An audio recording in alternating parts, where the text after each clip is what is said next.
Hi friends, আপনাদের কাছে আবার একটি নতুন রেসিপি নিয়ে চলে এসেছি।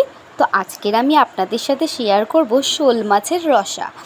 তো দেখুন, আমি শোল মাছগুলোকে ভালো করে জল দিয়ে 3 থেকে 4 বার বেশি ধুয়ে নিয়েছি। তো ধোয়ার পরে শোল মাছ একটু ভালো করেই ধুতে হয়, নুন হলুদ তেল দিয়ে ভালো করে ম্যারিনেট করে 20 মিনিট রেখে দিয়েছিলাম।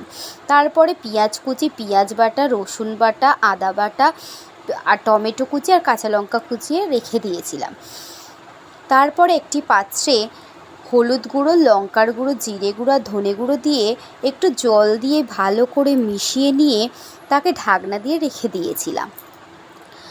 তারপরে কড়াতে তেল দিয়ে তেল গরম হয়ে যেতেই আমি মাছগুলোকে ছেড়ে দিলাম ভেজে নেওয়ার জন্য। তো মাছগুলোকে ছেড়ে নিয়েছি, আর তখন মাছে তেল মাখিয়ে রেখেছিলাম বলে তো মাছগুলো তেলে দিলে আর ফাটবে না, ওই কারণেই ম্যারিনেটের সময় আমি একটু তেল মাখিয়ে দিয়েছিলাম।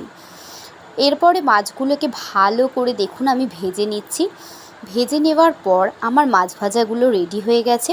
ওই তেলেই আমি গরম মশলা, জিরে, কালো জিরে আর কাঁচা লঙ্কা এই দুটো দিলে আরও ফোড়নের ভালো গন্ধ আসে।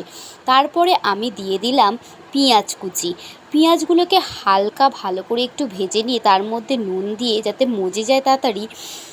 তারপরে দেখুন আমি টমেটোগুলোকে ছেড়ে দিলাম। তো এরপরে টমেটোগুলো ওর মধ্যে হয়ে গেছে, গলে গলে গেছে। তারপরে পেঁয়াজ বাটা, আদা রসুন বাটাটা আমি দিয়ে দিলাম।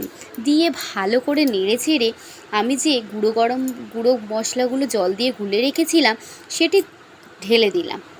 ঢেলে দেওয়ার পর ভালো করে ম্যারিনেট করে নিয়ে ভালো করে নেড়ে চেড়ে তাতে আমি কষিয়ে নিলাম।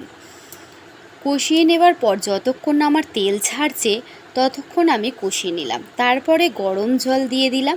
গরম জল দিয়ে ভালো করে নেড়ে ছেড়ে নিয়ে দেখুন আমি ঢেকে রেখে দিলাম কিছুক্ষণ। এই ফুটে গেছে। ফোটার পর আমি ওর মধ্যে কাঁচা লঙ্কা চিড়ে দিয়ে দিলাম যাতে গন্ধটা ভালো আসে। তার মধ্যে মাছগুলো দিয়ে গরম মশলা গুঁড়ো দিয়ে ভালো করে নেড়ে চেড়ে নিয়ে একটু ফুটিয়ে আমার রেসিপিটি রেডি। তো বন্ধুরা, কেমন লাগলো আমার শোল মাছের রসা? তো জানাবেন আপনারা কমেন্টে। ভালো লাগলে ভিডিওটি শেয়ার করবেন।